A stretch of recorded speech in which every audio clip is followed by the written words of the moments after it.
Ladies and gentlemen, welcome back. Tuesday, 28th November 2023. You are here for the off-season / pre-season episode of the Tiger Town podcast. It is November. We're in the festive spirit here now. We won't see or hear or talk at any of you before Christmas time, so we're getting in the jingle spirit. Toby's on that end. I'm on this end. Good to have you. Mate, how are you going this eve? Wow, that was a really long intro. You must be really Yeah, excited. I had 7 eggnogs. Yeah, yeah, but like without the milk and the nog, just the rum. No, just purely cocaine, mate.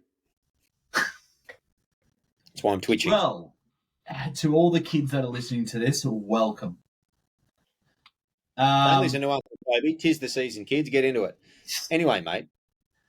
It doesn't snow in Australia, mate. How December. you going? You good? Yeah, good, mate. Good. Yourself?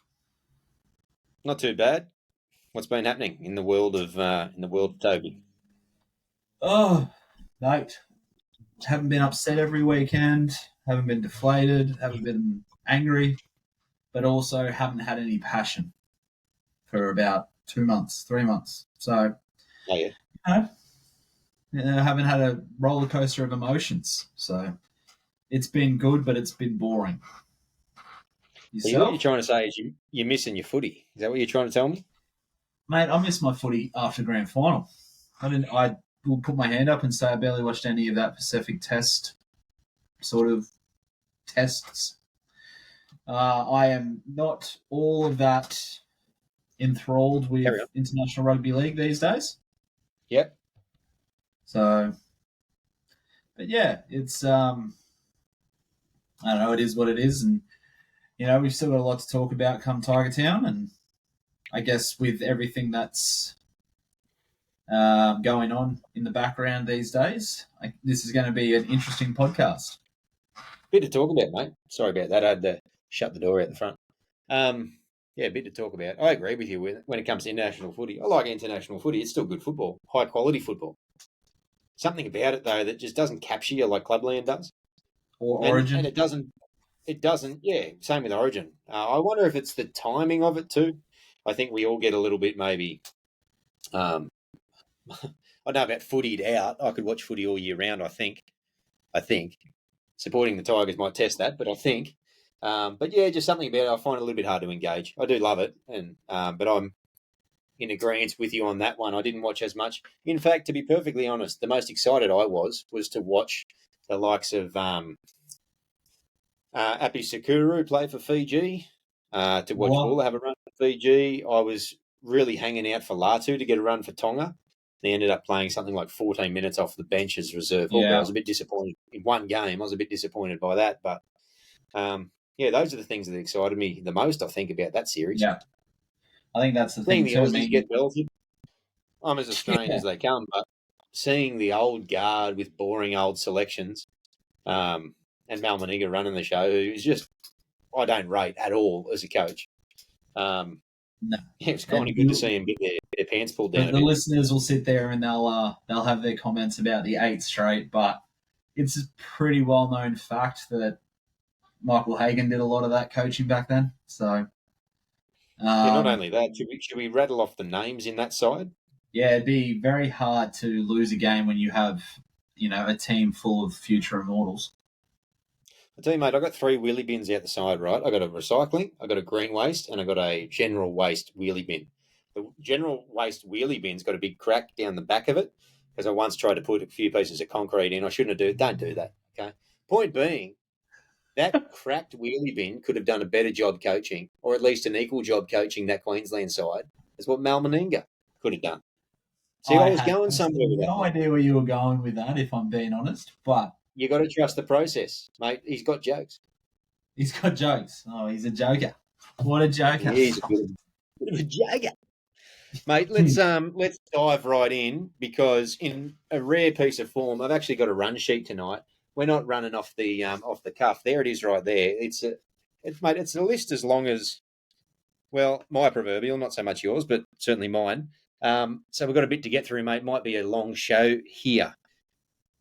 Let's kick it off with your opinion. Have you been following the pre-season at all? We're a good 4 weeks in now. Some of the big boys are back in action. Have you been following along? Have you Oh, looked at a couple of the photos, some of the commentary? I think Benj has even done a coaching insider. What do yeah, you notice? yep. Kept up to date with a lot of that stuff because there's not much else to watch sports wise. My team in the NFL are going like shit. So, yeah, definitely Welcome to informed by that. my life. So, Yeah, yeah, but see, I'm not used to poor performances when it comes to the NFL because I've gone for the Patriots for 20 years. So, yeah. Get used to sucks. it because the Tom Brady's don't fall off trees, and neither do Gronks, and neither do whoever Yeah, else you had in your side. we thought there was going to be a Mac Jones revival, but it never happened. We digress. No, We talk about NFL. Let's talk about NRL. correct. Yes, to answer your question, that was about 5 minutes ago. Yes, I have been keeping up to date with all the preseason, and that ever predictable optimism comes back. It's let me down Well, 11 years in a row, but they got us again, haven't they? They've just oh, I don't know same how they old. do it. I do. They just go straight down to the tackle store. This is the admin. They go, hey guys, new season, another failure last year. We need another big batch of lures. Oh, just the regular West Tigers supporters special. Yeah, mate, load us up. They just bait that hook, they toss it out, and all of us are like, you beauty, let's get a feed. Next minute, you're in a deep fried fish wrap. You're in 17th. You know, you missed the perfect opportunity for a pun there. You said load me up with a fresh batch of lures. You could have said load me up with a fresh batch of lure-eyes. I would Get have it? made that joke. He said, I would have made that joke. You're right. I would have made it, but I'm funny, so I chose not to. Well, you know that's still up for debate if you're funny or not. You certainly are. Yeah, I'm hilarious. Like, ask my daughter. Looking She's the funniest thing in the world. hilarious looking. Yeah. So, Hey, whatever mate, gets. a few faces around training, a few new types of faces that Mhm. people may or may not be familiar with. You made mention of one. You asked me a question via Yesterday. message. Day or two back. Who caught your eye and why? I've forgotten his name, but you'll probably remind me. Yeah. So there was a um, image of a very. It was a young kid, couldn't have been older than 18, but he looked tall, he looked solid, and he looked like basically a Greg Inglis clone. So I've sent you a message saying I have not seen this kid before. Who is he, and is he a winger? And his name is Navren Willett. I don't know if I got the first name right, Yeah. but yeah. And then, as you tend to know all about these up and comers and these juniors, you rattled off his stats and found an article about him signing. He apparently got thwarted. He got hunted by the Sydney Swans as well. So just a gifted athlete. Um, and yeah, he's definitely caught my eye. Mainly, I haven't seen anything from him in terms of what he's played and how he's played, but his stature and I guess his resemblance to an Inglis, to a Latrell, really, I don't know, really wants me just to keep a bit of an eye on him. Yep.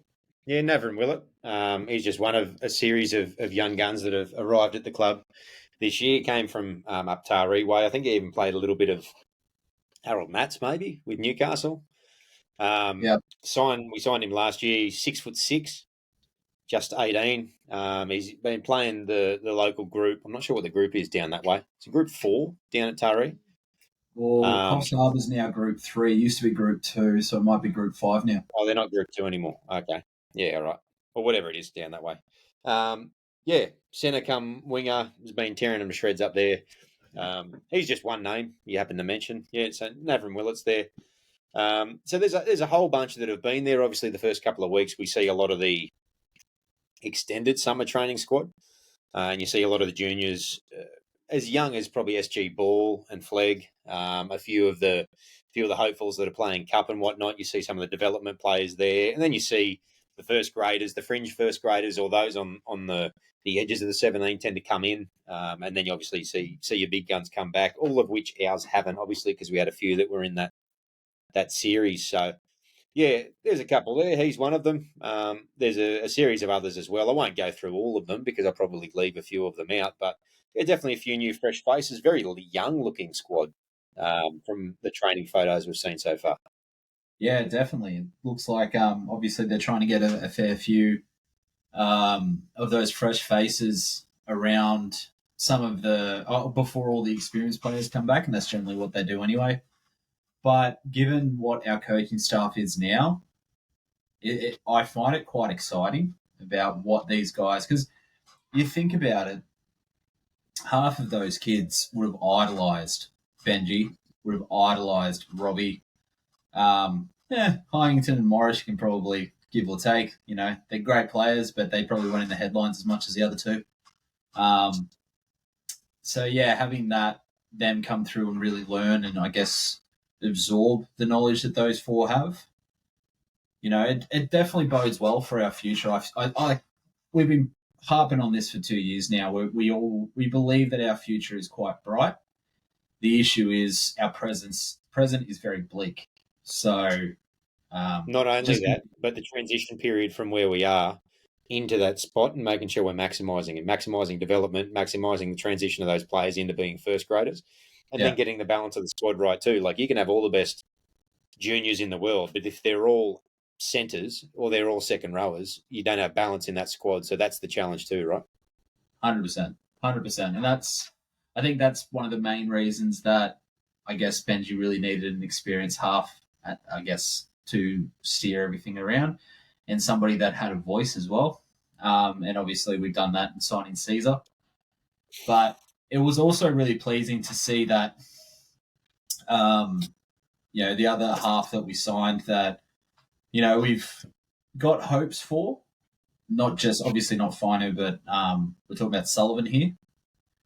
Just he came back 3 weeks early, didn't have to, but he wanted to get a head start. He wanted to make a name for himself as a Tiger, which is, you've got to be impressed by that sort of mentality, because, you see it time and time again. These people come through on big ticket money, big ticket items. They've got a lot of money. They don't show up.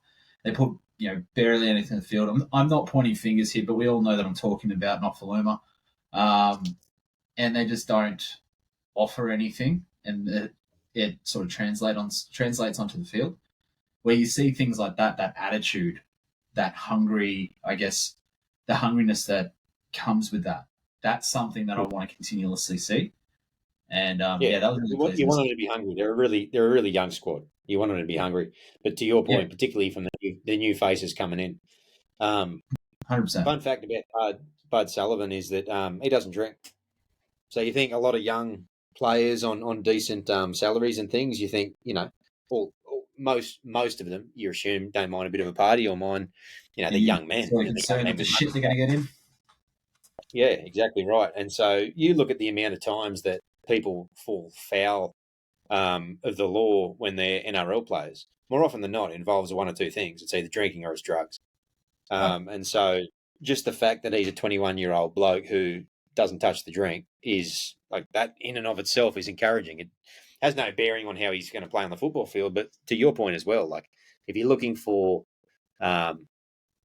behavioural traits, or if you're looking for the types of things that you want to see in somebody that is showing dedication, that's somebody who is taking his professional life as an athlete seriously, if nothing else. Well, he's a dad encouraging. too, isn't he? Bud Sullivan, I'm not sure. I don't know. I don't think so. I swear when he toured the facilities before he signed, he brought his daughter with him. Could be wrong. Quite possibly. I don't think so, but I might have missed that one. But yeah, okay. Yeah, no, it's good to see. Another couple of faces you mentioned, and I mentioned. We both mentioned Latu Fainu, someone who, to be perfectly honest, I haven't been that excited about his signing in a very long time. Yeah, you were very happy. But he and Samuela as well. So Samuela's been there since day one.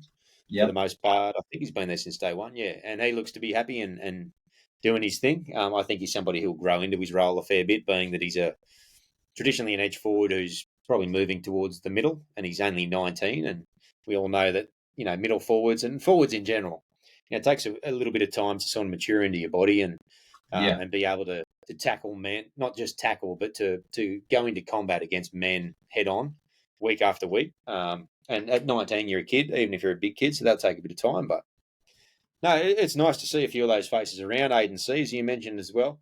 Mate, I might just jump in. We're going to have to try to keep moving as best we can, but we'll let it flow as we normally do. I want to jump into the development boys that we've got on the go for next year. So we've got Tony Sukar, who's a Balmain local. He's a second rower. We've got Solomon Sakuru. I said Appy Sakuru before. Maybe it was Solomon I was talking about. Either way, Solomon is probably, as far as I can tell, there's 3 Sakurus in the system, and I think Solomon is the pick of them.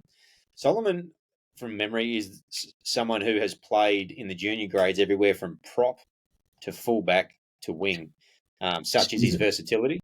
Yeah, and he's a bit of a weapon too. I think he's quick, he's strong, he's powerful, he's skillful, and he's one that sort of slipped under the radar a little bit. So he's one to keep an eye out for. I think that we will see Solomon play Jersey Flag definitely, and a fair bit of cup this year.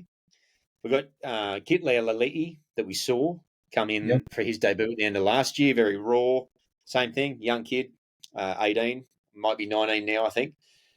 We've got Christopher Agutu, who your fave. Personally, hey? Your fave. You love him. Yeah, he is. He's my favourite. My favourite junior in the system. Maybe not now that Latu's there, but he's my favourite junior forward in the system. I think he can be absolutely outstanding. I can't wait to see what he's going to bring. And then an interesting one out of St George is 22, 23-year-old winger who's been playing New South Wales Cup, Alex Lobb. Yeah. Quite a tall fella, reasonably well built. He's a goal kicker too. I think he was top point scorer. Top point scorer, maybe. Yeah, in New South Wales Cup. New South Wales Cup last year, yep. So he's on a development deal as well. So all the attributes, he certainly to definitely push for a starting wing spot now. Whether he does or not remains to be seen. We might talk a little bit more about that in the squad list down the line, but that's our development faces for next year, for all 5 of them. And I think all of them move up to top 30 next year at this stage. So I think we'll have to wait and see if that's confirmed. Lachlan Galvin in, or he went straight into the top 30, didn't he? Galvin is straight in the top 30. I don't think he's ready, but we can, again, another name that we can talk about. As we said, there's a lot to talk about at the moment, but that's all right. We'll get there. Mate, out of those names, is there anybody that you in particular like the look of, or that you know a little bit about as well?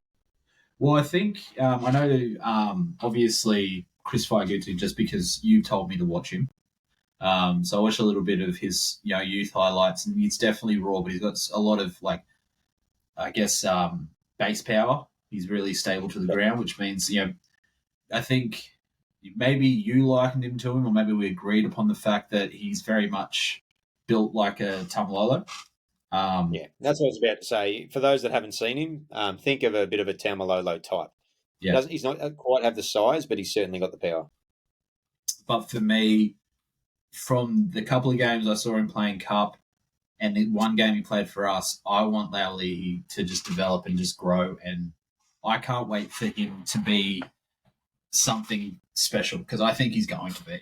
What I saw from him, he wasn't scared against playing against men.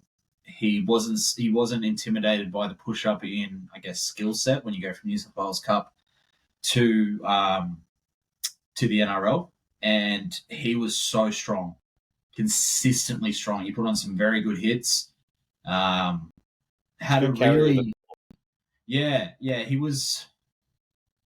He reminded me a lot of like a Warrior Hargraves when he first came into grade, when he was playing for Manly. Just ran with purpose, consistently ran with purpose. Doesn't have that aggression of JWH, but that can be something that potentially comes with time. But I love forwards that run off the back fence consistently and hit hard. And he's also got he had a little bit of a step to his thing, very, very similar to oh wow, how have I skipped on his name? I love him. Pole? Yeah, Pole. I had 5-0 in my head, and I'm like, no, no. Yeah, very much like Apollo, and we all know that Apollo is probably one of our best up and comers and has been for the best 2 or 3 years. Yeah. And I think he could be very similar to that.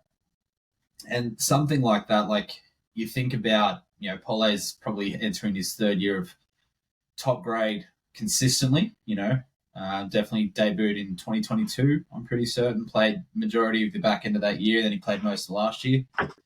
And I don't know if anyone remembers, but there was a time when we had the Bash brothers off the bench. We had James Gavay and Marty Tapau. That can be very similar sort of. 2014, I think. Yeah, 2014. And that was like, I remember you and I sitting there going, do not let any of them go. And then what happened? They both won. Yeah. Yeah, Tapau was a fair loss, but I don't know, Gavay sort of bounced around a little bit and went up at Brisbane, the Warriors, and never really did a whole lot. But No. yeah, mate. So a lot of juniors floating in around the system, and it'd be interesting. It's always the case, I find, that there's often one or two that sneak into the NRL setup over the course of the year that are really sort of come from left field, or they're a bit surprising or whatnot. I mean, last year, obviously, Dream Buller is the perfect example, but it'd be interesting to see who sort of steps forward a little bit when it comes to just advancing and what surprise packets 2024 is going to have in terms of our squad, or extended squad at least. The good thing about development players under the new contract rules or the new squad rules is that all 5 of those are eligible from round 1, so they can play all season, and the train and trialists from round 10, which is not dissimilar to how that was in the past. So effectively, you have a 35-man squad if you talk about those development players as well. Okay. Which, in our case, all bar Alex Lobb are forwards. I guess Solomon Sakuru has a lot of versatility and can play backline too. So I guess that's a good thing. But if Kit is ready to go, or Chris, who I think is probably a bit rawer, like you said, he's ready to go, then there's every chance that they could make the 17. Yeah, like I think that there's, for the first time, like we have, or most of this year, we've never really been displeased with our forward pack. We always had people knocking on the door, testing those guys that were in the 17, making sure that they had to perform, or they could have been dropped. Perfect example was in 2022, Alex Seyfarth just kept getting picked. Probably because we had nobody pushing him, nobody really challenging that spot. And then this year, he had to improve or he would have been dropped out. And I've said this time and time again, he was probably my biggest improver all year. So it's really, really positive to see that has developed. If only that could have developed over the whole squad in terms of our back line, in terms of our halves, that would have been really good too. But, at least we've got that part sorted and we can work on the other parts. Speaking of Seyfarth, we saw both Seyfarth and Staines re-signed since the grand final. And 12, sorry, yep. And obviously we saw the release a week or two back of Brendan Webster-Mansfield and Tristan Riley. So they freed up a couple of spots. With Staines re-signing, that puts us at 29 current spots available. Now, one that I didn't have on my list, which is silly, I should have had it immediately on my list, is the speculation of the long drawn-out process around Sean Bloor and Justin Olam, and whether or not there's a swap happening there. So that obviously won't affect squad numbers because it would be a one-for-one replacement. Mate, just relatively briefly, I'm sure we could break it down, but what's your take if that goes through on that swap? It's needed from both sides. Like, we're not Storm fans. We will never be Storm fans, but they need forwards. We need a quality outside back.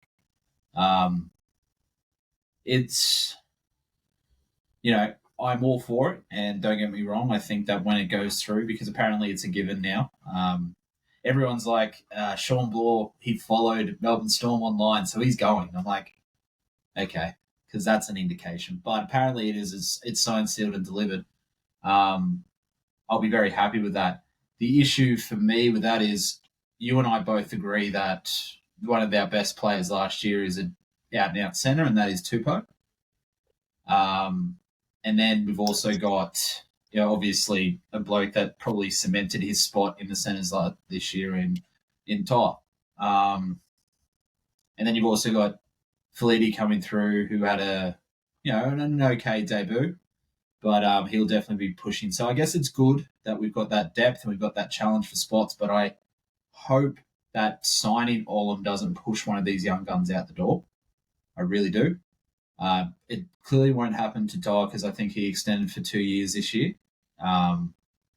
So that's done and dusted. But obviously, there's reports that the Roosters, surprise, surprise, are going for Tupou as well as the Raiders. Now, he is actually a Canberra boy. Played for the Brumbies in the Junior Rugby Union. So there is a potential of him going back there, which would annoy me a lot because I think he is definitely somebody that we could see a lot of success around. So that's my only concern if that goes through. Yeah, if we segue into Tupou, I agree with what you said about Blore and Olam first and foremost. I like Sean Blore, and I think that he offers a lot. I think he's quality. I think he's got I don't think he has a tremendous ceiling, though. I think he can be a really good first-grade footballer, but I think he's far more replaceable at the moment, in particular, in terms of what we need. Like you said, we need centres. Even Feliti's not ready. Even Toa is very inconsistent. Has the capacity, but he's still very inconsistent. The other option is Kapoa. No. And Brent Naden, who had an awful year last year. Combination of terrible form, being played out of position on the wing at certain points, and then he had a bunch of injuries as well. So we are so skinny in the centres. It's not even funny. We don't have a tremendous amount of centres coming through. Like I said, you mentioned Feliti. Obviously, he's one we've had earmarked for a little while. Tupou is obviously there as an option, but I think the club, at least at the moment, is seeing him as a winger. And, rightly so. I think he had a really great year on the wing last year as well. So I think bottom line that we need someone like Olam. I don't know. In many ways, it's got BJ Leilua written all over it, but I don't think it's to the same degree. And I think you can speak to the personality types in a way as well. I heard some whispers on, I heard some whispers today on one of the offshoot radio programs. They were insinuating that something might have gone down behind the scenes, and that's why he fell out of favour a little bit. I have no idea what it is. Sounded like the journos that were talking about it both were in agreement about what it actually was. So it might be somewhat common knowledge in those circles, but if that's the case, that actually makes me feel better because it's not purely form or attitude that he was dropped. It would have been something outside of that, which means he's still possibly the player that he always was. And how old's Olam? I think he's 29, isn't he? Or 30? Yeah, I think he's 29, and I think the deal that's on the table is for 3 years. Well, that's what he's currently got left on his contract with Melbourne, and I think it's a relatively healthy one. Yeah. 3 years is a fair commitment at this stage, but I don't know. We need centres, and that solves one centre issue. And so, we've got to do it. I don't want to lose Sean Blore in a lot of ways, but we're pretty flush with decent prospects in the forwards. Certainly at the moment, edge forwards, we've got them covered in terms of Papali'i and Bateman. So, we'll see what plays out there. Now, before we get on to the big one, Adam Fanua-Blake is obviously a name that's been floating around in the last couple of weeks since the Warriors agreed to release him from his contract, not next year, but for 2025. So lucky him, he's basically got all the cellar dwellers that are in a position to buy him. One, because they're only going to release him to a Sydney team, and two, because St George, the Bulldogs and us are the teams that have the money to be able to pay for him. What I want to ask you is, one, would you pay big money for him? And two, if you would, what squad moves would you do to make that happen? Straight off the bat, no. No, I think like I said before, I think we're pretty well stocked in the forwards department. There's been obviously the rumours going around that maybe Clem has been floated somewhere else or something like that. I think Clemmer did an absolutely amazing job this year. I think he was very underrated. We know what Steph can do. We know that Steph is probably a future captain of the club. Just on Clemmer. Clemmer's numbers last year were elite. Yeah, Last year in 2023 were the best numbers of his career. yeah, He ran for and that's sorry, not the best numbers of his career. They may well be. He played the most games of his career. He ran for 139 metres on average, and he tackled at 98.9% efficiency. He made over 600 tackles, and I think he missed 7.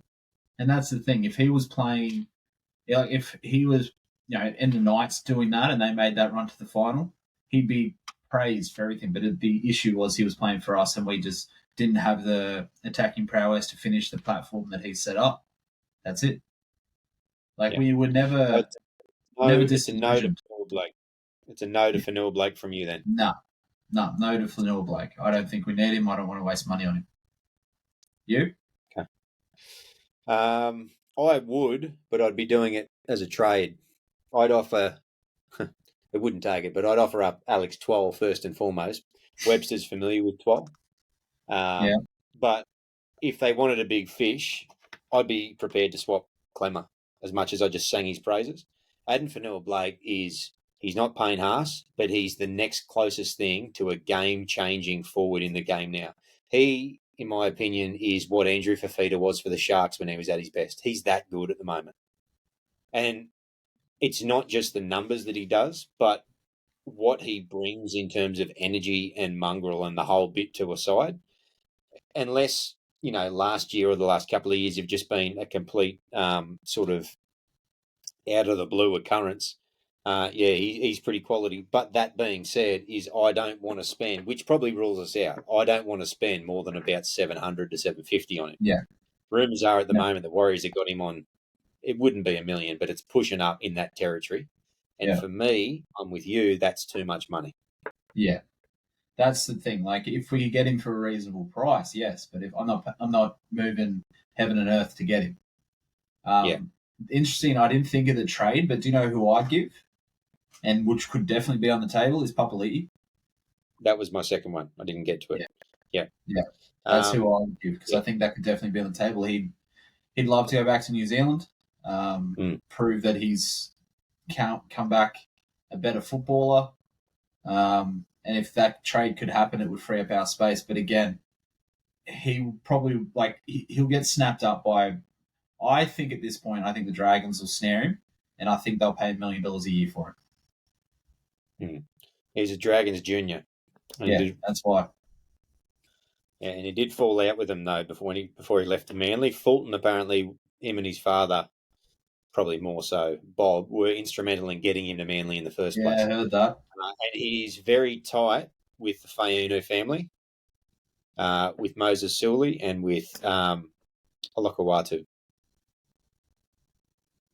They've got a very close Blacktown, West Sydney clique. They're like family apparently. So, it'd be interesting to see if that plays any role in the decision making.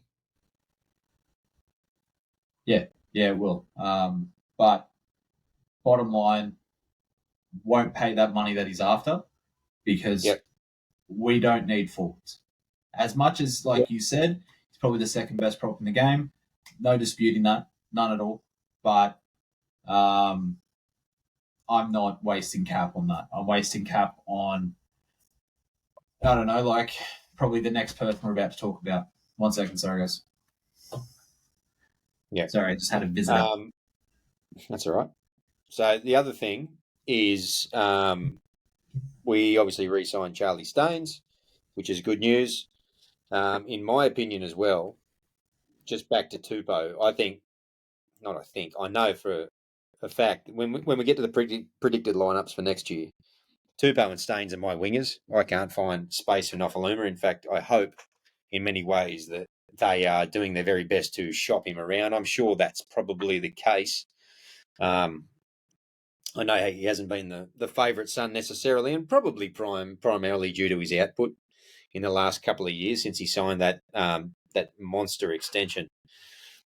which is quite a decent one, and best of luck to him for that. But if they can find some taker for that $500,000 odd contract that Noffa has on the table, then I don't think anybody will be too sad about seeing him go. But seeing Staines re-sign is very pleasing because for me, not only is he probably the best winger in the club, and Tupou, as he gets better, hopefully will start to push him in that regard. But Staines is now Buller's fullback backup, which prior to that maybe you could put Stafford back there, but that's a big stop. But in terms of confidence with a backup, Staines to me is like Alex Johnson at Souths. Definitely does the job. Very safe, very brave, very quick. Positional play is good. He might not have the silky hands. He might not be the man beater one-on-one, but very pleased to have Staines in that side, having re-signed. You and I were both in agreement that was going to be, we wanted that to be a priority re-signing because of what he offered. Yeah, he didn't even play pretty much the second half of the season. But the impact he had in that first half, he was probably one of our best in a very poor side. So, very happy with that. And like I said, it just now means that we've got enough to just lob an offer into New South Wales Cup. We don't have to have him in there anymore. And, I think he'll probably just take his money and go home. I don't think he has the fire or the drive to succeed or to excel in his position. I think he just wants to earn a paycheck and then go home and, do that in New South Wales Cup. Yeah. Be interesting to see how that plays out. It'll also be interesting to see if there's any other squad movements that we see between now and next year, at least in terms of freeing up spots. I've heard whispers of Kapoa. I've heard whispers of Jake Simpkin. And obviously another one, the Daily Telegraph, I think, mentioned today that, we had not entertained offers, but we had at least had the discussion, I think, that he's free to explore his options is the phrase they love to use. So, it'd be interesting to see if he is a name on that list and if, when. Surely he's a bloke that wants to travel the world. Just go to Super League. It's fine. Yeah. Yeah, it's a prime opportunity for you, mate. Yeah, exactly. Like, go play for Catalans. You want to live in France for a few years. Yeah, France, I hear it's beautiful. All right. Let's get on to the big one. Yes. Boombox man himself, Brian To'o. Now, do you... that was good. It wasn't that good. Come on, mate. It was pretty good. Champion. Jerome Luai. Now, Jerome Luai plays 5'8" for the Penrith Panthers. He is, barring injury, the incumbent New South Wales. I'm getting there. Jeez, mate. It's a long bloody CV. Give me a chance, okay? Barring injury, he's the incumbent 5'8" for New South Wales. 4 grand finals in a row, obviously 3 premierships in a row playing in the halves. And as you correctly said, took Samoa to a World Cup World Cup final. Playing in halfback. Fun fact as well, through the juniors, Luai was predominantly the halfback and the organising half, with Nathan Cleary playing running 5'8" outside of him, which is an interesting proposition. Not unlike in many ways the way that Noffa and Tedesco played juniors together. Tedesco on the wing and Nofaluma was the fullback. Interesting how these things play out when they mature into their roles as NRL players. Yeah. So, first thing I want to talk about, mate. It's been bandied around, as the media love to do, many times, 1.4 a season. That's false. The offer is not 1.4 a season. It appears to be inclusive of third parties, more like along the tune of something like 4.5 over 4. So let's say it's 1.1. What do you make of that price? First and foremost, I guess, are you a fan of signing Jerome Luai to the Tigers? Yes. Price, 1.1. Thoughts? Look, if you're going to shell out that sort of money, that is the position you do it for. Or fullback. You don't do that for a AFB, for a forward. You don't do it for a Payne Haas for a forward. You do it for a halfback or a fullback, or potentially a hooker if they're a game-changing hooker. But if your name's Payne Haas, you're probably going to go down as the best prop of all time if your current trajectory continues. Maybe you could argue. I take your point. But yes, look. Is he worth that? Hard to know because yes, he's a 5'8". Against probably one of the greatest halfbacks you and I will ever see. And I said one. I didn't say he was. I said he was one of them. But I think we need. I feel like that can be a catalyst to a lot of change within this club. So, do I think he deserves that? Don't know. Will I pay that? Yes. Yep. Yeah, me too. Yeah. 1.1 is fair enough. You look at his CV alone. I've spoken several times before about how the fact that Penrith actually have a better win rate with him and no Cleary than with Cleary and no him. Now, that doesn't always speak to everything, doesn't pull everything into context. How did they play on the day? Who else was out? What opposition were they coming up against? I guess I get that's only half the story, but you cannot deny that somebody who's won 3 premierships in a row, playing 5'8", somebody who's had the Origin games, and then particularly Samoa playing that organising halfback role for them, and what he did with that side as well. So let's talk about how the salary cap has also gone up. Brooks, by all reports, on a heavily back-ended deal, was on something similar last year as well. And people are balking in 4 years' time, still paying Luai in that realm of 1.1, which what will 4 years' time be if it was to come in 2025? It's going to be 2028. If you're still paying your 5'8", 1.1 in 2028, at which point the salary cap is going to be higher and higher again, and he doesn't have a ratchet clause, which means it's not tied to the salary cap increases, that's good value for money. The other thing that I want to raise as well is point me to a half, the 5'8", or a 7, who recently, Mitchell Moses might be a name comes to mind, or foreseeably in the future, is going to become available and is a legitimate chance of coming to our club. I can't think of anybody. Nobody in the league. Cherry Evans is going to retire soon. Adam Reynolds is going to retire soon. Cameron Munster is on a lifetime deal at the Storm, going nowhere. Nico Hines is on a lifetime deal at the Sharks. He's going nowhere. Who else have we got when we go through, these gun halves? Cody Walker, possibly, although, does not have anywhere near the resume of Jerome Luai. And same thing, he's only got a year or two left as well. What other big names are we thinking of? And we think of, like, obviously Cleary, being the other one. Cleary's going to play out his career most likely at Penrith. I Exactly honestly right. think if Penrith ever let Cleary go, either of the Clearys, if they don't go out on their own accord, there'll be a riot at Penrith Stadium. They'll never let those two go. Yeah. But So if they, there you go. I was going to say, so the point being as well is, I think Benji mentioned something similar. If you have a world-class player become available and you have an opportunity and the money and a legitimate chance to sign them, unless you've got a player who is also world-class in their position and there's no possibility of fitting them into the squad and it just simply doesn't fit, you probably look to put them in there. Yeah. Okay.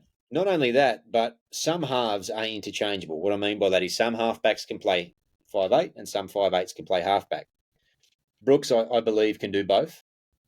Depending on the team he's in, obviously the results might not be there, but he's an example of a half that can do both, in my opinion. Someone like Cameron Munster, I don't necessarily see. No. Someone like Jack Whiten, certainly. Someone like Jack Whiten, most certainly not. Even like I mentioned, Cody Walker. I don't know that Cody Walker would make much of a halfback at all. Just different players. Someone like Luai, though, I think has the capabilities to be able to do both and has done both for Samoa. Obviously did both in the juniors as well. And so the value and the opportunity for the Tigers to be able to quite possibly be able to nab a player of his calibre, whether or not we just filled our squad with 4 halves or not, you just do it and you make it work. And then the benefit to that is if you've got the likes of Lockie Galvin, Latu Fainu, who are both 18, and Bud Sullivan, who's 21. How good? Because then all you've got is a shootout. Aiden Caesar's gone. Dewey's probably gone. You've got a shootout between three of the best young. I know Sullivan's handy, but at least two of the best young under 20 halves in the country to play alongside someone like Luai. Provided we get him, obviously. But for me, it's a no-brainer. And I get that he rubs you the wrong way. I get he's arrogant. I don't like any of that stuff. He's also never been in trouble with the law. He's also got 3 kids and is a strong family man and has close ties to his community and does a lot of charity work outside of things. Now, I'm not trying to paint the bloke as a saint, but all I'm saying is I didn't know this until we showed an interest and they were talking about that. And I actually started to look up stuff about him and found this stuff out. And so, you know, I didn't know is he the right character? I knew that he was a father of 3, but yeah, is he the right character as well? To me, I'm like, yes. You want people like that on your side. Yeah, well, that's the thing. Like, perfect example is probably Paul Gallen or Joshy Reynolds. Hated Paul Gallen unless he was wearing a Blues jersey. When he played a Blues jersey, loved him. Hated Josh Reynolds unless he played in a Blues jersey. And then when he came to us, I loved him. Thought he was great. I'll have probably the exact same opinion of Luai. Hated Luai when he played for the Panthers. Cocky little prick. Loved him when he played for the Blues. If he comes to us, he'll be my new favourite player. I love Robbie all the time. That doesn't matter. No. But I'm saying if Robbie Farah played for another team, would have hated him. Oh, yeah. 100%. Arrogant, cocky, all that sort of super competitive. So let's then look at, but before we talk about the benefits to that possible signing and what it could mean, which we'll delve into a little bit, because I do want to get into a little bit of the nitty-gritty about what it would actually do. These types of things don't get unpacked. It's very surface-level commentary. Speaking of commentary, I'm not going to go through and pull up a number of headlines and a number of articles that have been written about this sort of potential signing, I should say. And bar David Riccio and who was it? Brent Reed, the other day on the Daily Telegraph podcast. Bar those two, it's the first time I've ever heard them say the opposite of what I'm about to say. It has been constant, typical. Why would they want him? Why would he go there? They're going to pay overs. All their signings have always ended in tragedy. Tigers never make anybody better. He'd just be going for the money. Blah, blah, blah. Versus the Bulldogs, who have signed 29 of their 30 players as 14s, and they are now the utility drawer of clubs. You look at the names, it's, look at the depth that they've created, look at the versatility in the guys they've brought in. They've brought in professionalism, they've brought in seasoned first graders, blah, blah, blah, blah, blah. Are you surprised by the commentary around a potential Luai signing to our club?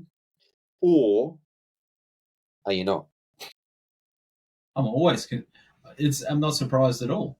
We're always aware that we're going to be the one that gets the most clickbait because we have the most passionate fans.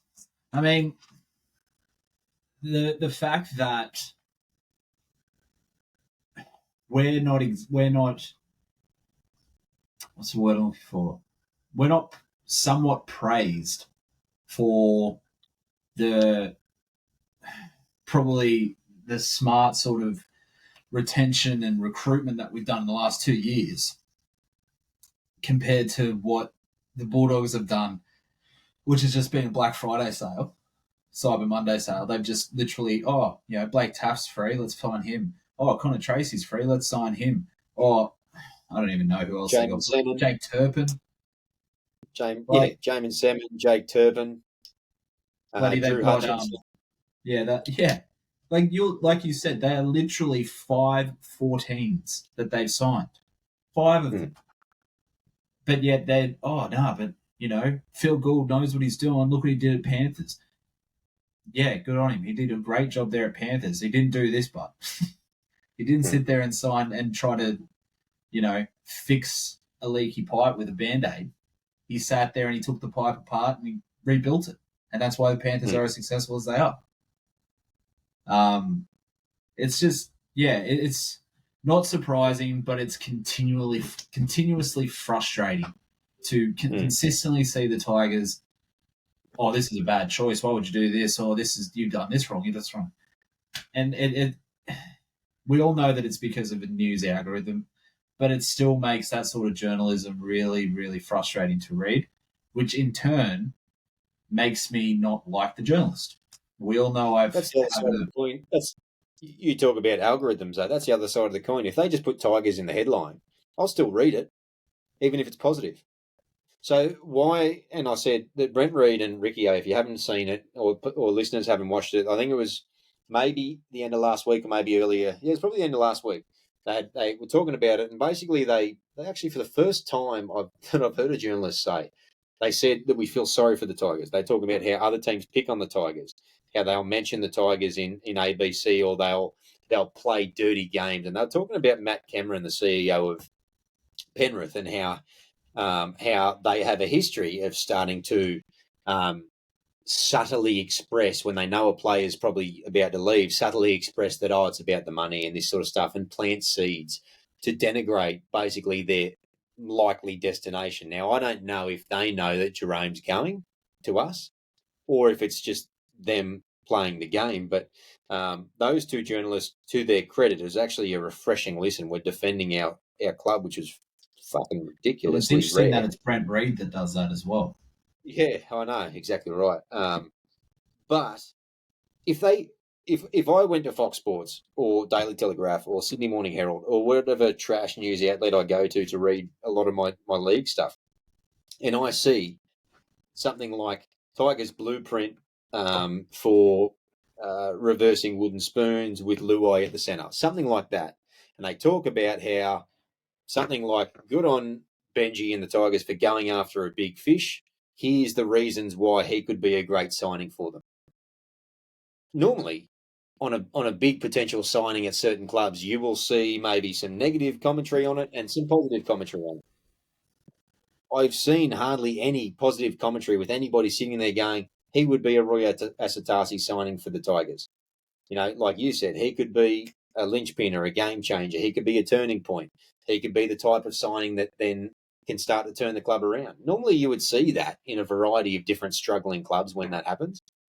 We don't, and once again, we haven't seen that here. Yeah. Look, our avid listeners will know how much I harp on the media and the negativity and all that jazz. But at the end of the day, if he does come over, I'm fairly confident that a lot of those journalists will eat their words, but at the same time, they'll backtrack and say, well, he just needed a bit of time, he needed a bit of this. They don't own any of the crap that they come up with. Yeah. But it is No, what it is. that's very true. Absolutely. And they float with the breeze. Yeah. Whatever the common, as you're talking about algorithms, whatever the common rhetoric around getting the best clicks or the best attention or the best headline can be, then that's what they'll drum up. Mate, tell me this. What does Jerome Luai bring to the West Tigers in 2025? And let me just say to you, Spine, Buller, Happy Coruscant, Jerome Luai, Latu Fainu, Bud Sullivan. I think what he brings is probably the same thing that Appy brought, in the fact that it's a never die attitude. Like, he can hate his antics all you want. You can call him a poser. You can call him, all this, what you want to call him. The bloke just has this attitude about him that he never gives up. And, that's that competitiveness about him. And like I said, if he doesn't come to the Tigers and he goes somewhere else, I go back to disliking him again until he puts a Blues jersey on. But there is no denying the fact that competitiveness is also quite infectious. You've seen it time and time again at the Panthers, how, they're praised for it. And Luai is probably one of the main people that tend to do this, is get in the face of a teammate if they do something wrong. Remember, there was that altercation between him and Jamin Salmon. whatever his name is, there was that altercation because Salmon stuffed up. And so Luai got in his face and said, listen to me or, get off the field. And that's, I've said it time and time again. Rugby league is not a sport to use kids' gloves, and it never will be. And if it does, the sport will not be what it is anymore. You need to be tough, both physically and mentally, and sometimes that's harder than it's easier said than done. But using kids' gloves annoys me. It's like they're not going to get it through their head if you just sit there and say, oh, you did a good job, try to do better next time. No, you sit there and you say, look, you stuffed up, don't do it again. And that's what Luai will bring, that sort of mentality of I don't expect anything less than you're everything. And that sort of... What you're talking about is expectations, and you're talking about accountability, driving and meeting expectations and accountability. And that sort of ties in really, really well with what Benji has gone about saying for his first year as a rookie coach was, look, we might not get all the wins that we want, but we won't die wondering. Yeah. And that's all you can ask for. I want wins, by the way. What's that? I want wins, by the way. Yeah, I mean, I think we all want the wins. I just think that the competitiveness as well. What I know for a fact he doesn't bring is he does not bring in all of the organised. Mate, you got to get some silicon spray into that chair of yours, fair dinkum. I've heard bloody more quiet 1900s homes in the middle of a hailstorm. He doesn't bring an organised, orthodox approach to his play. He is the antithesis of Nathan Cleary in a lot of ways. If he comes, he would come to own the side. He'll come to most likely play halfback. We've been crying out for an organising halfback for 10, 15 plus years. We thought Luke Brooks was it. We bang our heads against the wall for near on 9, 10 years with him playing more of that running half in between role. However, what I do like is the fact that I see a lot of Benji in Jerome, and I see a lot of eyes up football in him. Now, that may or may not be the best thing for a halfback, but what I also see is in Benji you have a person who made his name on pure talent, on pure raw talent and instinct and ability, and Jerome in many ways probably as well. But if Benji Marshall's your coach, Benji had to transition into that organising role. And we saw through his stints at Brisbane, St George, and when he came back to us, he was basically a halves consultant who also happened to play on the weekend. He would touch the ball enough that he needed to and get his team around the field. Much more akin to a classic halfback, and so far removed from the kid that made the break in 2005 down the sideline. That's the obviously perfect, untouchable intro to the Tiger Town podcast. So far removed from those two players is what he became. If you are someone like Jerome Luai, if you have aspirations now that you've achieved a Origin Series victory, 3 premierships, and you have aspirations to own a team, to play halfback, and more importantly than anything else, you want to grow, evolve, and create your game to be the most complete player you can.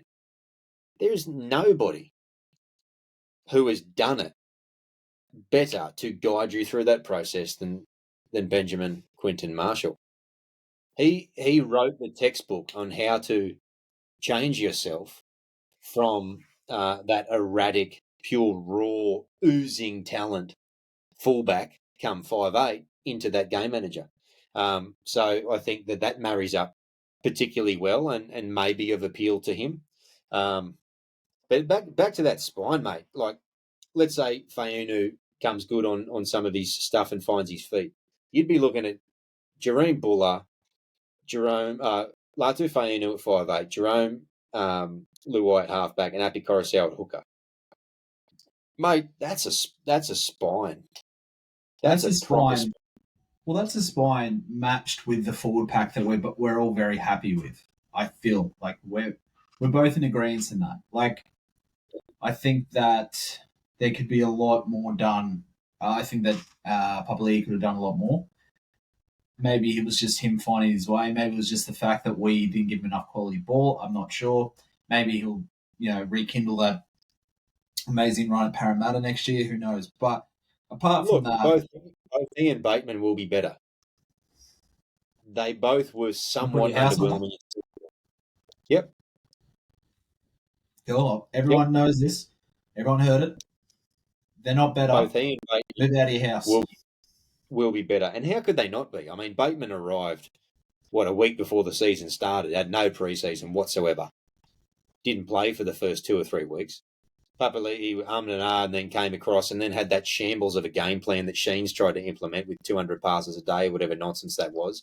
Had a different reserve grade halves combination every week to try to run off. They'll be better, no doubt. So you add that spine to obviously we're in agreement that if he does come, it won't be until 2025.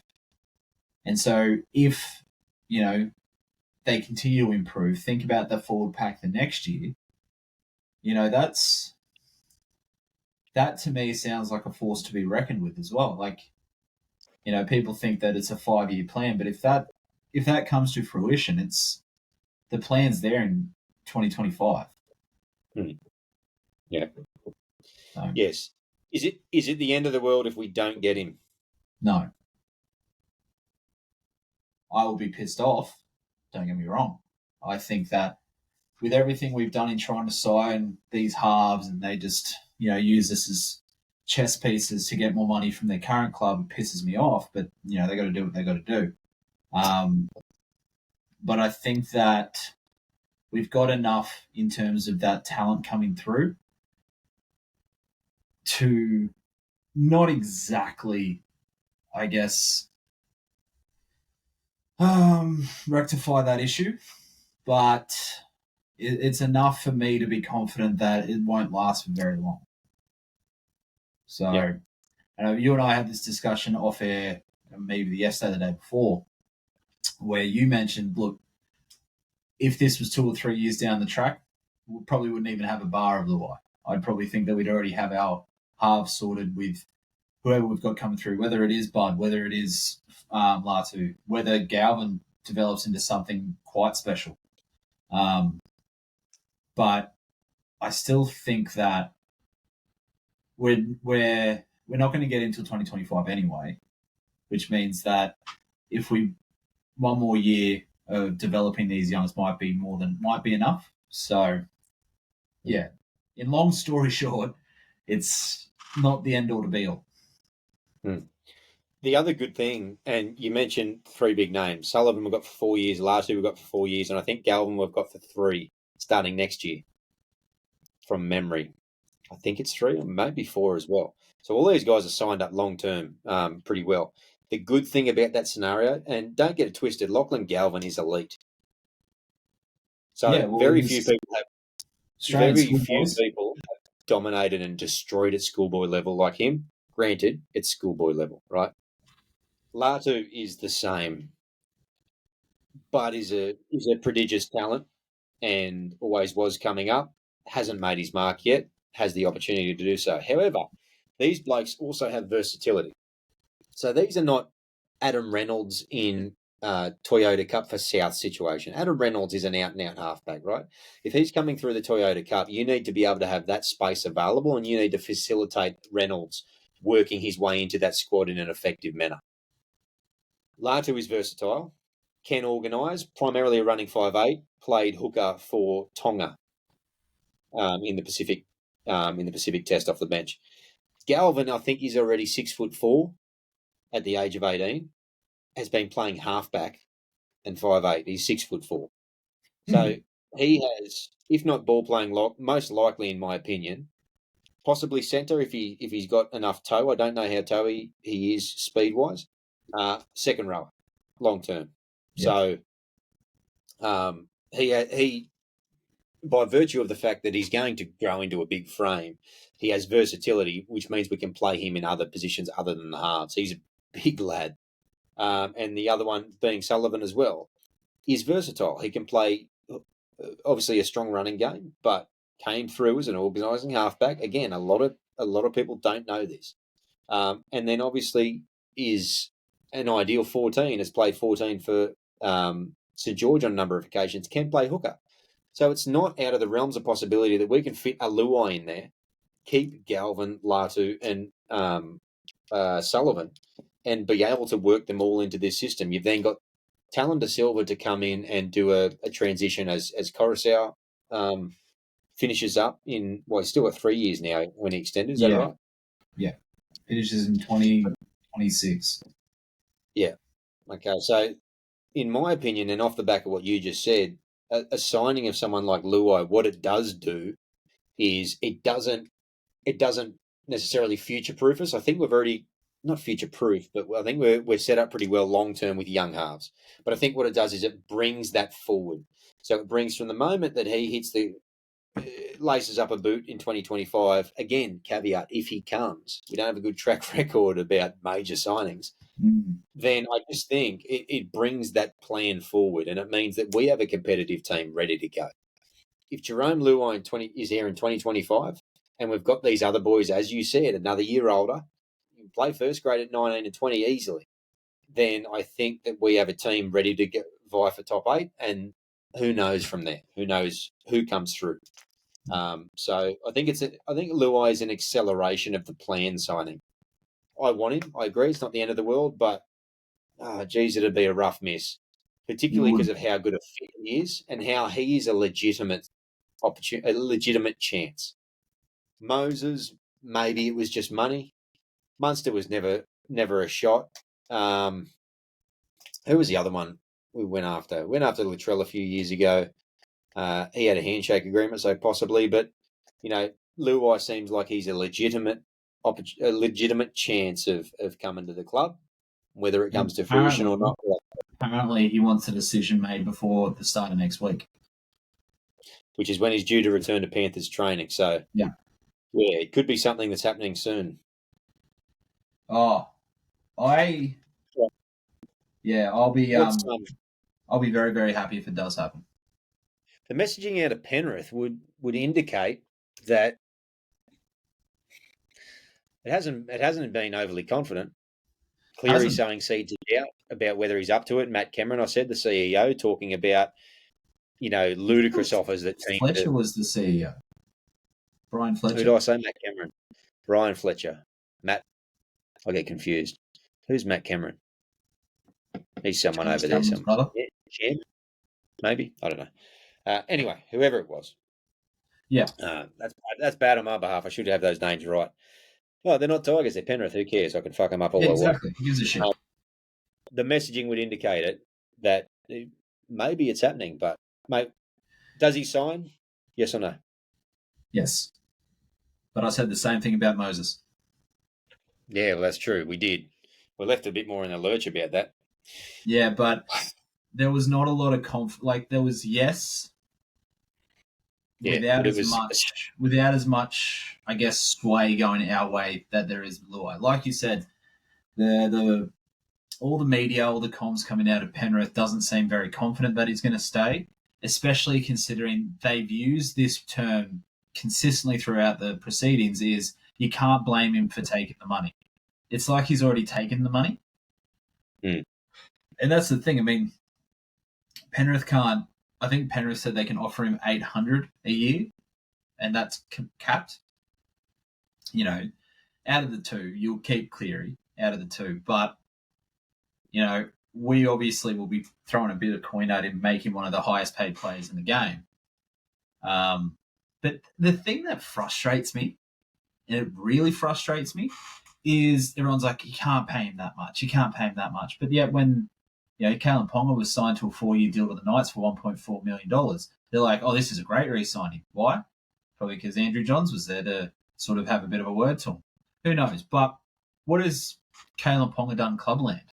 Yeah, he's won a couple of Origins at fullback. And yes, he is a freak of nature. Do not get me wrong. But you've got Luai, like you said, who's played in 4 grand finals, won 3 of them.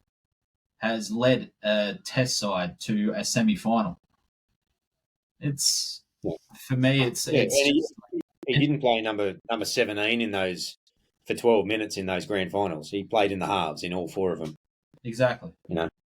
Yeah. Okay. What about you? Do you think he's coming? I'm going to err on the side of caution. I'm going to say no, and I'm simply going to say that we'll get gazumped. Either Penrith will find an extra 100 and it's going to be enough to keep him, or the Bulldogs or someone that has a history of coming in and just sweeping big signings up in a big wave of whatever they're selling will come and nab him. But I'm hopeful that we can actually finally get one. We need one. We need a big signing. One of us has to be right. So yeah, hopefully it's you for the first time. Yeah, no, you don't particularly like me being right. So how'd that feel? Oh, mate, it's been a couple of decades since it happened, so I've got to, go back to my old Nokia phone, but to find the text message that it happened once. Was it 2001, maybe? I think it was the summer of 2002. It was definitely summer of 2002. Yeah, it was. Yeah, I don't know. I fell over. I was that surprised you actually got something right. 2024 predicted lineup, mate, round one. Now, ignoring the fact that, of course, Latu Fahunu is facing a one-match suspension for a dangerous throw in the 12 minutes that he played in the Tongan match. Ignore that. If he's in your side, ignore it. Let's just do it together. It takes too long to go individually. Fullback, big mystery. Oh, yeah, it's going to be Noffa. So, Dream Buller at fullback. Who are your wingers? I mentioned mine earlier. You got Staines and Tupou. Staines and Tupou. Centres. Olam and Tar. Yeah. Olam will be there, in my opinion. Yep. And Olam and Stafford Toe will be who I pick. There's a possibility in Naden, but I need to see Naden find some consistency and a bit of grunt back in his game. If he can, he's a shot. All right, 5'8". Bud Sullivan. Yeah. And I agree. Aiden Caesar will be starting halfback. Yep. Front rowers pick themselves. Steph and Clemmer. Appy picks himself. In fact, the rest of the forward back bar, the 13 probably pick themselves. Obviously, the two second rowers in Bateman and Ice. Who's your 13? Start round one. Matamua. I think he showed enough to be that linchpin in the middle. And I think a full pre-season I think it's his time, and I think the days of picking Pole at lock, in my opinion, hopefully are numbered. He can do a job there, but I don't like a third prop. I like that linchpin. So who's your bench? Who's your 14? De Silva. Okay. Yep. And the other three? Pole, 12. And this one's going to be, I'm going to go with Fainu. Samuela. Yep. Okay. What are your reasonings behind, I guess, picking Sam? I think that I think the back end of what he did for the Sea Eagles in adding that grunt off the bench was pretty impressive. I think that he's definitely somebody that I could see benefit a lot from actually having, been in that side consistently and grow into that role. I also think that, like I said, Seyfarth was probably our most improved all year, but we've got more than enough to essentially keep him out now. I think he'll be a fringe first grader again. I think he'll be back up if we need him. And I just think Samuela's got a lot more skill than a lot of our forwards. I think that he's probably a carbon copy of Sean Bloor, in my opinion. So that's mine, but that's the thing. That's I also think, Benji's come out and he said that no one's guaranteed a spot. You show enough, you work hard enough, you will be rewarded. And the fact that he showed up 2 weeks early for pre-season, has been there from day one, from what I hear, has been leading a lot of the runs, been leading a lot of the aggression work, or the weights work. Sorry, Who's that? Samuela. Okay. Not leading the runs in saying like actually capping the times, but from the forwards perspective, he's been like really trying to be a leader. That's Yeah. what I heard on the forums and stuff like that. Could be completely wrong, but that they're pretty impressed with his preseason so far. So that could Yep. be another reason why. But I just like the look of him, and I think that he can do a job in the back row and the forwards very similar to what Blore can do. Yep. Sounds What good about to me. yourself? I've got a bit of a different bench. I play Talon in Cup, Okay. and he'll play first grade, but I'm playing him a lot in Cup, and I'm the same with Latu. Because I want those two to start to strike up a combo. I want them to play a lot of football together, and I Yep. want them to play a lot of football against men together, because I think those two can work quite well. You're going to have the likes of Felidi in there as well. Yep. We know Latu already had a pretty good combination with, so we've still got Jake Simkin on the books. So Jake Simkin's my 14. I think he plays a good option and a good foil there for Coruscant. The alternative is to stack the forward pack. If Coruscant is going to play 80 minutes this year, then we can stack the forward pack. You can have Matamura in lock, who could, in the event that Appy got injured, Matamura has played some hooker. So that's a possibility that he could slide in there as your backup, in which case you play 4 forwards. But I'd go probably Jake Simkin off at 14, 12, Pollet, and I like Sam Weller as well. In the event that we don't play Jake, for example, then we would play obviously a 4th forward. It's hard to say at this moment, but depending on how they've gone through the off season, it's not out of the realms of possibility to have someone like Kit playing in the 17 jersey. It's a very young bench, but physically, he and Sam Weller are very ready. Sam Weller obviously already played a couple himself. And you think about the punch of having Sam Weller, Pollet, and Kit coming off the bench. That gets me Juices going. flowing. So yeah, exactly. So very, very young, very, very inexperienced, but you would have Twoll and Pollet, who, whilst young, Pollet is quickly becoming a bit of an elder head in that young crew. So that's depending on the horses for courses situation, that could be a go as well. And honestly, wouldn't be upset with that either. We know that Appy can play 80, so yeah, exactly, and he probably wants to. And you know to that be if honest, he does go down and we don't have a forward on the bench, you know that Matamua can slot in there if he needs to do a serviceable job. All he needs to do is serve it to his halves, and he can do that. So, yeah, and I think that type of side will evolve over the course of the year. I think as you want to bring talent in, as you want to bring Folletti in possibly, and particularly as you want to bring Latu in to get some game time up in the top grade, I think that you play around with some of those selections, injuries aside. I think someone like Latu can play 14 perfectly, but obviously if Talon's there, then that's going to be a bit tricky as well. But you can play around with a few of those options too. So that's just for round one. I do and we'll see how that like that idea, but of TDS and Fino getting a bit of combination in Cup. So that's actually going to change my opinion. I think I'll go with Simkin as well, because now that you said that out loud, it's a really, really, really good idea. Yeah, they need to, because hopefully those two are going to be part of our spine for the next decade. Yeah, they're that good, and they're both 18-year-old kids, and they've got to play together a bit, and they've got to play against men.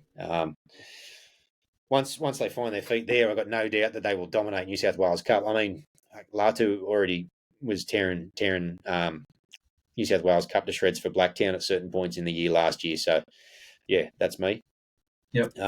Mate, now a couple of predictions. And I promise, folks, we are at an hour and 20, and we have a little bit to go, but we are sort of getting our way through. We're in the prediction stage now, so we're consulting the crystal ball. Our crystal balls, on rare occasions, are somewhat clear, but often they're very foggy. But let's see how we had go, one mate. very clear weekend last season, if anyone remembers. Yeah, we did. Yeah, the we clouds were parted on and fire. we executed. Yeah, we nailed it. But it is few and far between. Short of bold predictions, we're going to make a couple of left field choices. We're going to pick the Kelly Barnes. So who's going to be our MVP next year. We're going to pick Rookie of the Year, which will be interesting, and then obviously where we finish. Yep. Let's start the last one first. Where we're going to finish next year? What's the year going to look like? How's it going to play out? We're going to finish 9th. Yeah.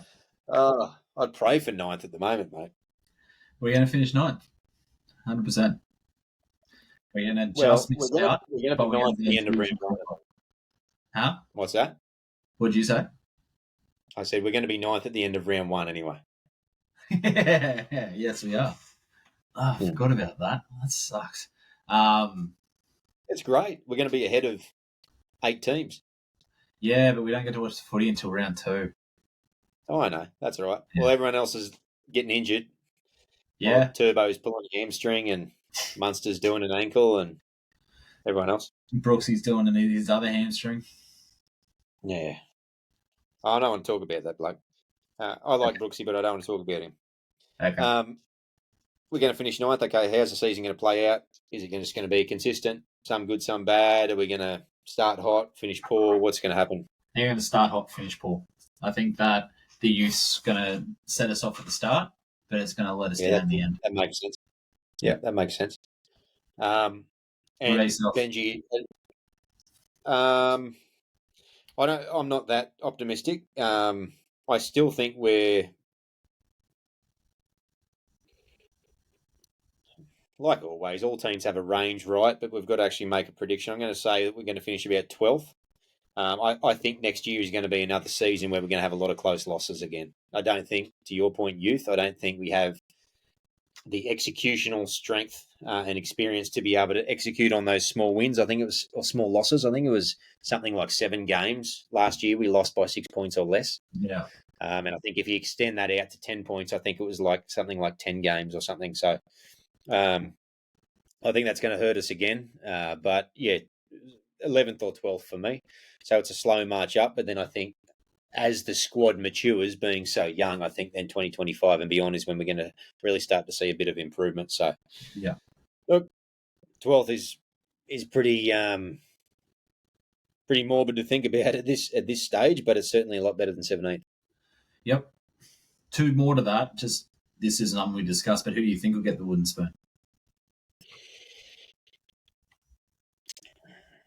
I mean, it's very hard to go past the Dragons. I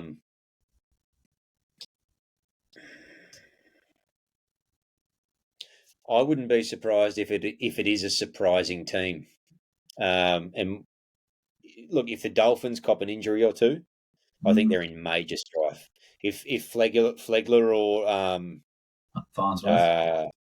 Farnsworth go down, or even someone like Jermaine Osako, I think that they won a lot of tight games off the back of his boot and his finishing, and or Hamiso Tabuai-Fidow. I think they're still very skinny in their squad, and so they could struggle.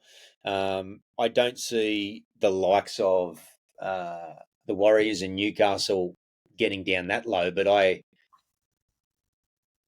we're sort of getting into year predictions. We'll do the start of next year, but I can see those two sides sliding, maybe not quite that far.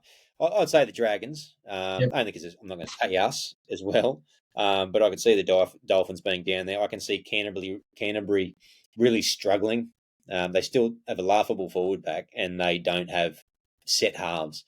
They've got utilities who are all fighting for it. Cameron Ciraldo has shown nothing in terms of ability to execute on game plans, and was actually getting berated by some of his players last year, not least of all Raymond Fatala-Mariner, for a Madge-style training system. So there's a lot to play out at Canterbury, and we'll have to wait and see how that goes. Yep. What about you? Same. Literally, except I didn't think of the Dolphins, but I had the Dragons.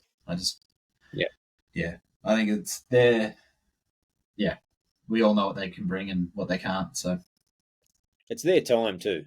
I think that they're a couple of years behind us in terms of realising where they are with cap and signings and squad and all that sort of stuff. It'd be interesting to see what they do. It was a lot closer last year between us and them than some people might care to think. I also don't rate the Titans in the slightest. I don't know how they finished where they did last year, and I don't rate Des Hasler in the slightest. I think he ruins salary caps and he overspends, and I think he's got a couple of decent ideas, but I think they're going to struggle too. The Titans are a team that are so shit and irrelevant. I forgot about them in the discussion. So there you go. You know what's funny? We always have those teams that we just don't like, and we hated Panthers for so long because Ivan was a douche. We don't like Broncos because Did you say was? No, because he is a douche. Present tense. Be correct. Yeah. I don't know about you, but I can't stand the Broncos because they're a Queensland team. Roosters because they just cheat everything. But I actually think that my most disliked team is the Titans because they're the worst franchise. Like you think Canberra is, I think they're the worst franchise in rugby league. They're just there because there was a space in the Gold Coast, and they get no fans going to their games. They get nothing. Like we're coming dead last, and we were getting packed out like at Oval games. They're a franchise to me that just seem to have no background or culture to them. No, they're just like a complete. It's a completely superficial, like, go down to the shop and buy a franchise.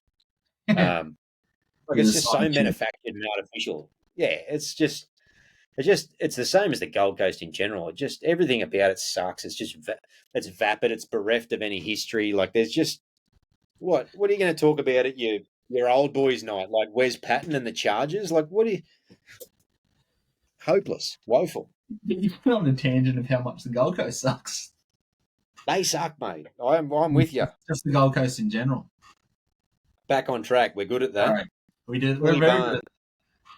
Best and fairest next year, the Kelly Barnes Award. It's going to be very, very hard to go past Appy. I think Appy's going to step up another gear.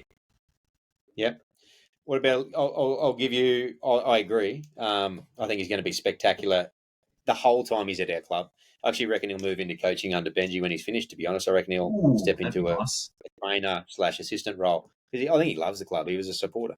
I'll give you a second guess. You can have a 2.0 or mulligan if it were. Give me a left field winner. Left field. I'm going to say Bud. I don't think Bud might have actually an impact. So there you go. I see his head in the game, and I see him having direction and knowing his role in this squad. Whereas in the Dragons, I think he sort of just come in and he was playing a bit here and a bit there, and Talatau Amon was there, and he'd play a bit off the bench and then play some Reggies, and maybe didn't know where he sat in the club, and so I can see that. What about yourself? Mine's Bateman. Yeah, I think he's just going to play himself to a standstill, and he's just going to wear his heart on his sleeve, and I think it's just going to be uber appreciated by the club and the fan base, and people are going to notice, and he's going to be described, he and Appy, as the heartbeat of the club at some point during the year, and I think if there's a left field option that isn't Appy Coruscant, I reckon it's going to be Bateman. Okay. Yeah. Look, I'll go so far as to say he's got 4 years with us. I'm going to say next year is going to be his best year at the club, which kind of sucks for the following 2 years, but I reckon he's going to have a block. But if we all remember, there was a certain English back row that came to us and didn't have an immediate impact, but the second year, holy shit, was he good. Did anyone you and I know who we're talking about, and it's my favourite player of all time, Gareth Ellis. Schofield, exactly. Yeah, Schofield, 100%. Yeah. But yeah, it's history can repeat itself. Yeah, it can. Okay, Rookie of the Year. Look, if the bench goes the way that you predicted with 4 forwards, I could go with Kit. I think Kit could definitely get there, but it'd just be interesting who steps up to the mark and what spots are available. Look, I'm just going to stick with Kit. I think he's got the more of a chance of getting more game time than the others. Yeah, and that's probably a heavy consideration too.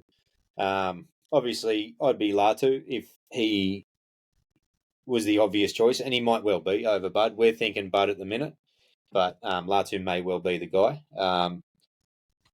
And depending on how Galvin comes on too, but I think those boys we're going to see a lot more 2025 and onwards. So that's a fair bet. It's sort of you're right. It sort of comes down to how much game time are some of these young boys going to be exposed to as well. Yeah. How much time are they going to see? And then what rookies are left in the squad? You could probably count Matamua. He's played less than 5, I think, or thereabouts. Yeah. Samuela's played less than 5. Kit's played 1. Folletti's played 1. Latu hasn't played. Talon's probably played too many now to feature, I'd say. So I might say then off the back of that. If you say TDS has played in like too many to feature, I would go and say that Matamua was probably in that boat as well. I think Matamua's only played 2. I swear he's played more than 2. But I could be wrong. 2? How many first grade games has Justin Matamua played? Let's have a look. Mate, I'm thinking possibly 3. He has played 7. There you go. Wow. Good work. I was right again. Two times tonight I've been right. Oh, let's not get too exaggerated. I'm not exaggerating. The tally shows. Did you say 7 or you just said more than 5? I just said more than 5. You said less than 5. Well, there you go, eh? You said less than 5. So one of us is right, one of us is wrong. Ladies and gentlemen, we're at the point where we're starting to descend into utter chaos. So we know that we're probably both delirious. You're probably getting sick of our voices. So you've got Kit Lalei as your... And I've got... I'll go Fainu. I haven't heard him say his own name, so I'm interested to hear that. I'm going to say it's Fainu, simply by virtue of the fact that he hopefully will play a handful of games, and that'll be enough to get that. In lieu of that, if he doesn't play a whole lot next year, then Matamua is mine. Oh no, he wouldn't qualify, would he? You can't. Look, you're wrong again. Just go with Samuela. Okay, I'll go with one of the Fainu boys. Yeah, there you go. For a really See, there you go. Hedge your bets. That's a really old call, isn't it? All right, mate. I think we've got through the list effectively. I think we've done an okay job for a couple of blokes that have had a couple of months. Anything else you want to touch on before we wrap up our pre-season show and bid our listeners adieu for 2023? No, I don't think so. I'm just, hopefully we hear some news about Luai by the end of this week because that's kind of his own deadline. So, the other thing that we're going to hear tonight is a big board meeting. So the review's coming out. So I think from what I can tell, or from what I've heard, tonight is when they're presenting. Tonight being last night, folks, if you're listening to the show today in your ears, which is going to be Wednesday, tonight, Tuesday for us. The board is being presented with the findings of the review. So if nothing else, we don't have a follow-up pod planned for next week, but I think over the next couple of weeks we're going to find out a fair bit of information one way or the other. Luai, if we get a big news week this week with a few signings and a few axings, we're going to have to do another one. Oh, mate, if our hand is forced, our hand is forced. And listeners, apologies if that happens, because you'll have to listen to our horrible voices all over again. But we just may have to do it. It might be a public service. It is what it is. Yeah. No, mate, there's news coming. So let's wait and see how we go. Speaking of public services, here's my public service announcement that we wrap up the show with every single week for avid listeners. They will know that. Facebook, YouTube, Spotify, you know where to find us. We might even venture out into Apple Podcasts next year. Who knows? That's a bit beyond me, but maybe my tech friend over here, Mr. Toby, will be able to guide me through that. We'll see how we go. 2 podcasts that do things as well as us. The Westlife Podcast, and of course, the great West Tigers Podcast, of which we are giant fans of and talk to regularly because those boys are absolute legends. Get on over to their platforms. Again, the West Life Podcast and the West Tigers Podcast. Both of them are spectacular listens every single week. Maybe not in the off-season, but I know for a fact that at the very least the West Tigers Podcast did a cracker a week or so back. It's well worth a listen. Stay tuned to them. Yeah. Mate, that's us. That's us for 2023 at this stage, barring any unforeseen spectacular news that, look, we might be manifesting it in the universe. Who knows? So you might still hear our voices. If we do, I promise to don the Santa hat again. What about you? I'm done. You're done with the Santa hat? Done with the Santa hat. I'm going to be You bar are, humbug. mate. Maybe I'll get you a Grinch mask or something if we have to do a bonus show. Maybe. Like, if that works, it'll probably increase viewership. So, Outside of that, folks, expect to see our ugly mugs approximately mid-January. We're going to have a lot of stuff to talk about. We're going to be full preseason mode at that point. We're going to start talking squad changes. We're going to start talking trials upcoming, and any other whispers or scuttlebutt around the area. And we might even get beloved guest Todd on the show for some big predictions for the year, and we'll revisit all that sort of stuff, mate. I can't wait for it. Holiday season's coming up. A good little break from the pod, and we're going to come back fresh and better in the Benji era in 2024. What do you bigger reckon? and better. Mate, we've got nothing else to do but to say, for one final time for 2023, go the mighty Benji Marshall's West Tigers. Go the West Tigers.